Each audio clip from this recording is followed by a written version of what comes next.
Memasuki hari keempat pelaksanaan TNI Manunggal, membangun desa TMMD ke-129, Kodim 0821 Lumajang. Berbagai sasaran fisik telah dikerjakan dan menunjukkan progres yang nyata. Semangat gotong royong antara personel Satgas TMMD dan masyarakat menjadi kekuatan utama dalam mempercepat pembangunan demi meningkatkan kesejahteraan warga.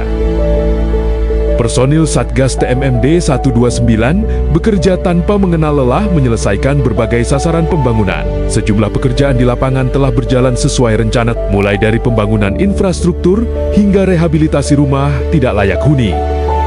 Baru memasuki hari keempat, hasil pekerjaan sudah mulai terlihat. Ini merupakan bukti nyata semangat gotong royong dan sinergi antara TNI, pemerintah daerah, serta masyarakat dalam membangun desa yang lebih maju.